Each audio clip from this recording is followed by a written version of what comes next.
Welcome to the TTT News Special. I'm DK Ronstar. Neisha, Ramdass and Kadelia Achille co-founded ResuWrite just over a year ago. They join us now to explain the need for a resume writing and career development service at this time. Hello ladies, how you do? We're good. Thank you for having us. Hey, good afternoon.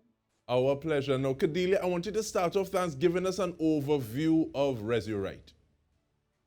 Well, ResuWrite is not just a resume writing service. What we do is all-around branding, whether that be preparing you to go into the workforce or pulling out some of your experiences to place on your LinkedIn, or just preparing you for an interview. We really wanted to make a space where persons coming into the workforce can have a place that they can come to talk about their experiences and overall brand themselves. All right, and I'll say congratulations because I'm seeing that you just celebrated your 1-year anniversary. So what has that been like so far, Neisha? And I say that fully cognizant of the fact that you all would have started during the pandemic.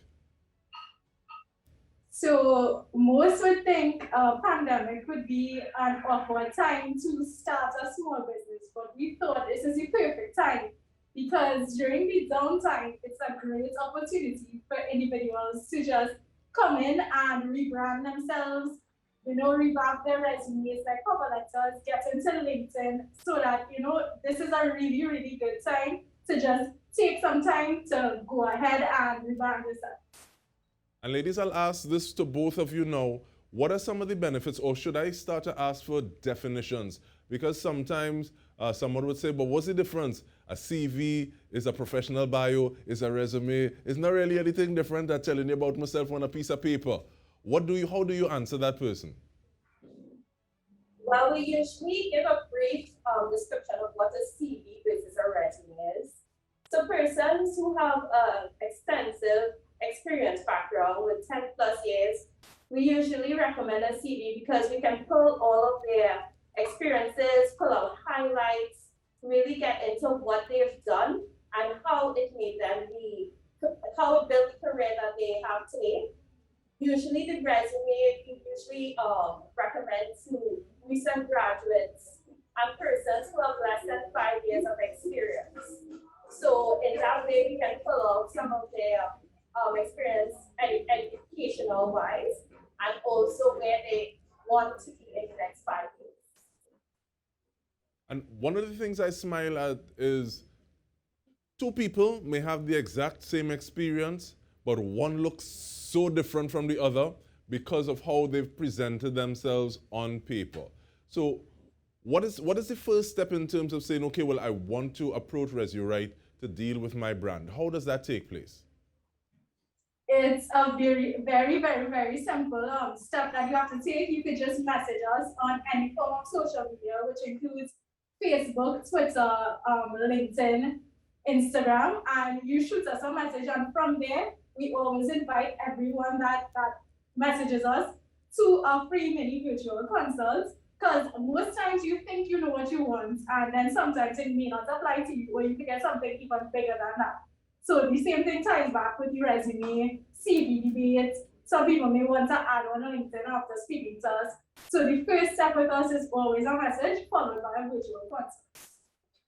And do you have a general idea or a time frame to say, well, if you message us on X date, your stuff will be ready on Y date? Or is it a lot more personal, or is there, are there ballpark figures that you can use? So for us, it's usually we take 5 to 7 business days and we tailor it to each person. So Kadelia now can highlight the entire process for you.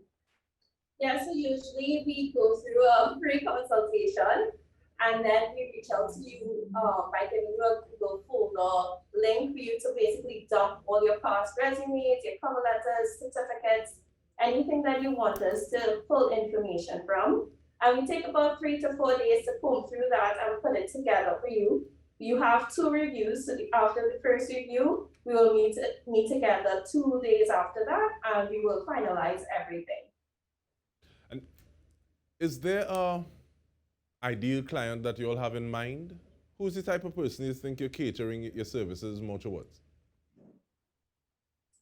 So we cater for anyone from any walk in life. We've had creatives, engineers, we've had persons, very technical persons in the oil and gas industry, to persons who are actors, persons who do music, persons who do a lot of things in the teachers as well. We had a veterinarian.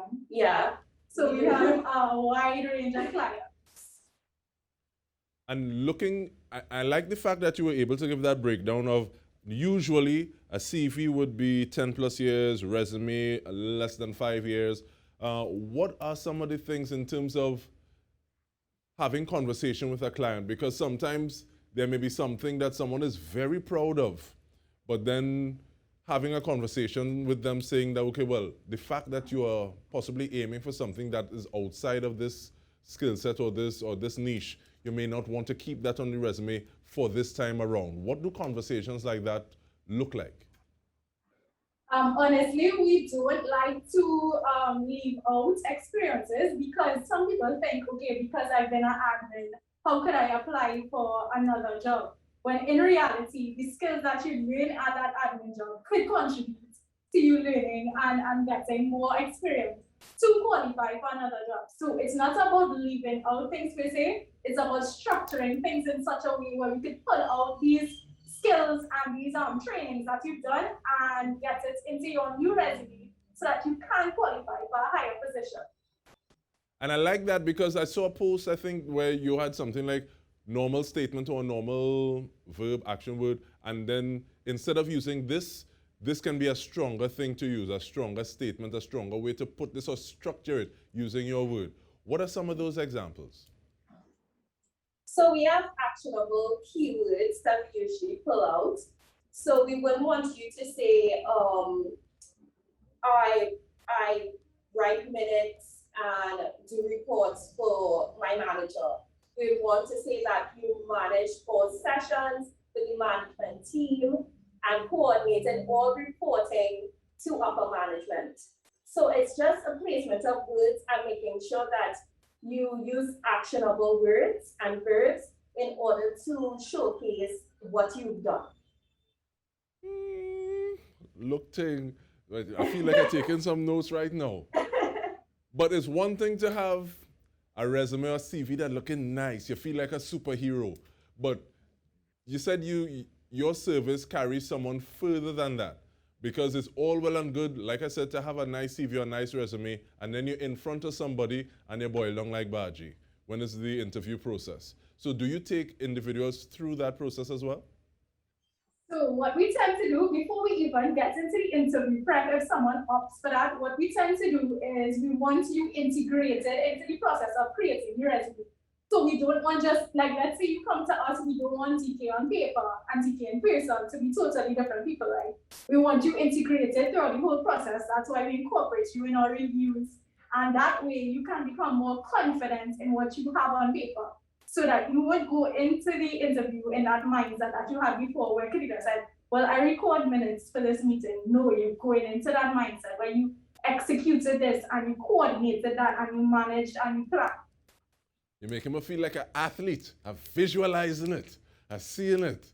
But we continue, and I like the fact, Neisha, that you spoke about options. So if you choose that option, I want to ask about some of those options or some of the levels, packages, tiers, but we do that when we return. We are speaking with ResuWrite. Stay with us.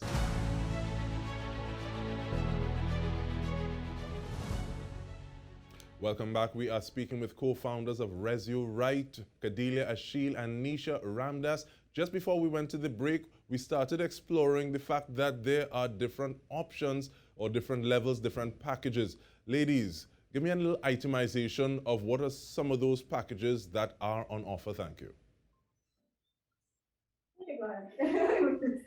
So we usually have our resume writing planning package, where you get a resume done with a cover letter. We also have another one with your CV writing, and that includes your cover letter and also interview prep. And then we have a bigger package where we include cover letter, resume or CV writing, interview prep, and LinkedIn branding. So we have 3 tiers of those packages, but also you can do it à la carte and you can do it any service at any time. And is there, do you try to match an individual's application for a position with the media that they're using, in the sense that, do you say, okay, well, this is what you want, you might want to send it on this platform, or you might want to connect or contact, communicate with individuals a little more on this platform? Does that form part of your offerings as well, in terms of like that advice? So with regards to, I'll use LinkedIn as an example for that platform. What we tend to do is the people who opt to have the LinkedIn add-on, they usually contact us to do their CV or their resume as well. So it's easy to just translate that information and structure it in a way where you know you have this LinkedIn presence now. What we also advise, it's one thing to have the LinkedIn done, but you need to put in the work, right? So you need to network, you need to go out, comment, share, post, even if you're not sure to create your own content as yet. The fact that you're commenting on something applicable to your field will put your name out there and create a conversation so that you can participate more and network with people in your field. Well, they're talking to me about things I don't do, boy.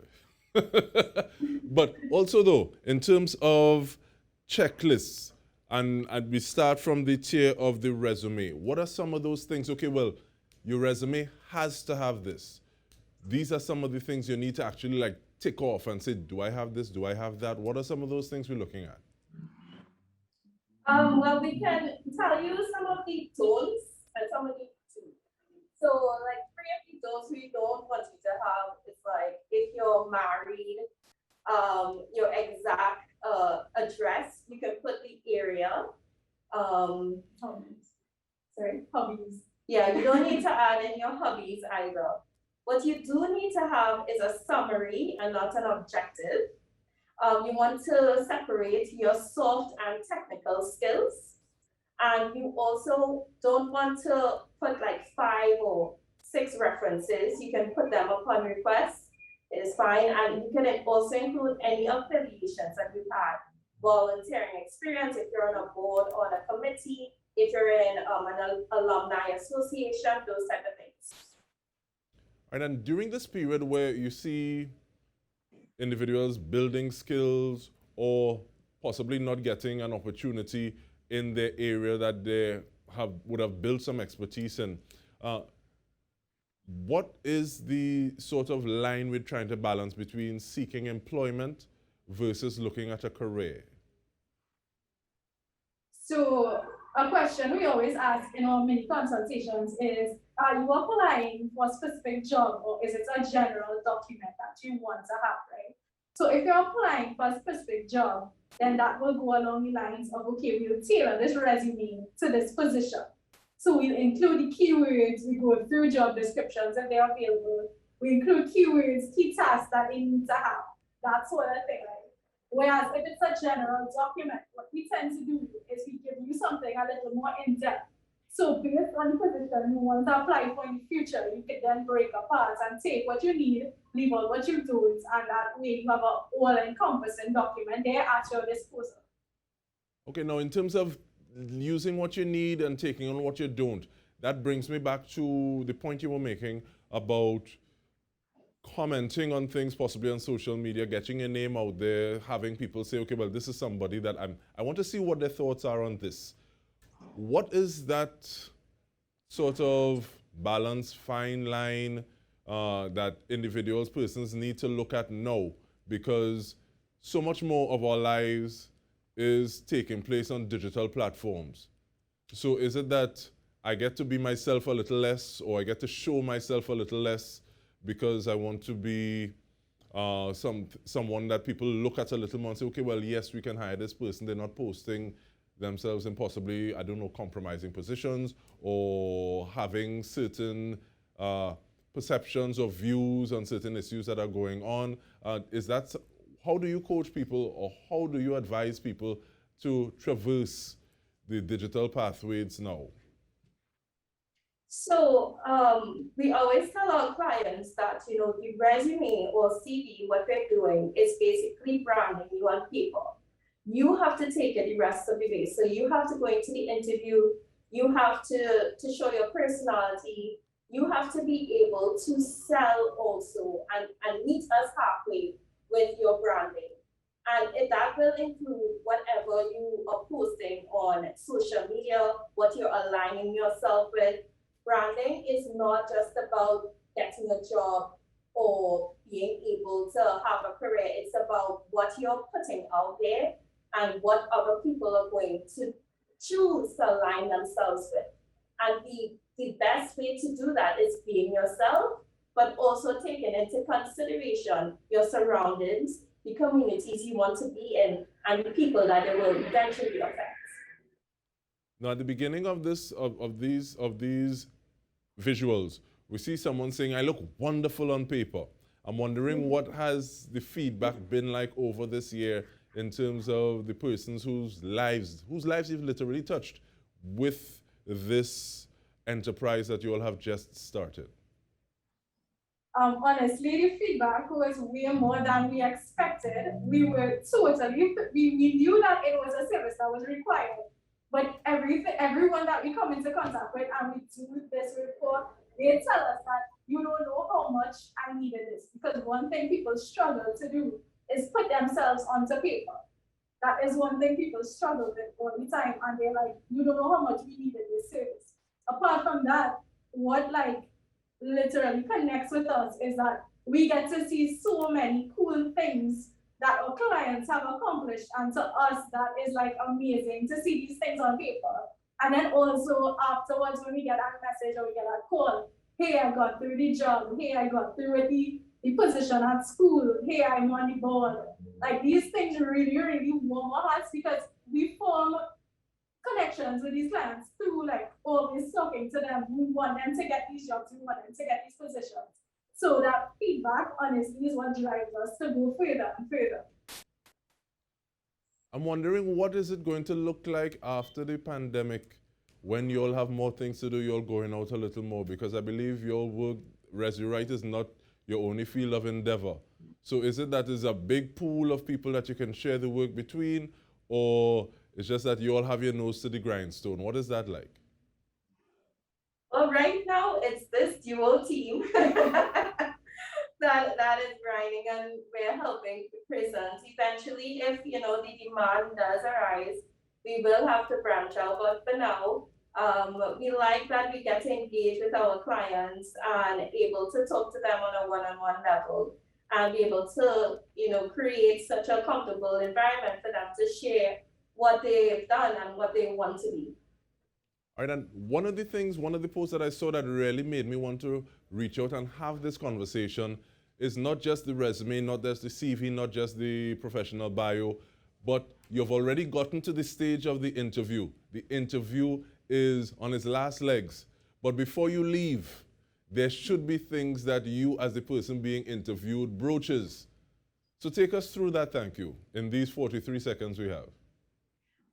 Okay, so I can give you two that you should probably ask your recruiter anytime, and Kadelia could probably take you to another two as well, right? So two things you should always ask is, what does this position entail in its total capacity? And the second one should be, why is it now available? Because you want to know the history behind it. And you want to know, okay, is it a stressful position? That's why the person previously left. So you can prepare yourself to cope with it. So you need to know the history behind it before you can move on. And another thing persons need to understand is that even though you're going into interview for a job, you also have to interview the company, because that's where you're going to spend a lot of your time moving forward. So some questions would be asking questions about the company culture, and also asking about the department and the different opportunities you will have in the future within it. And definitely we want to thank you so much, Kadelia, Achille, Neisha, Ramdass, for spending the time with us and giving us some of these insights, because I see pens flashing.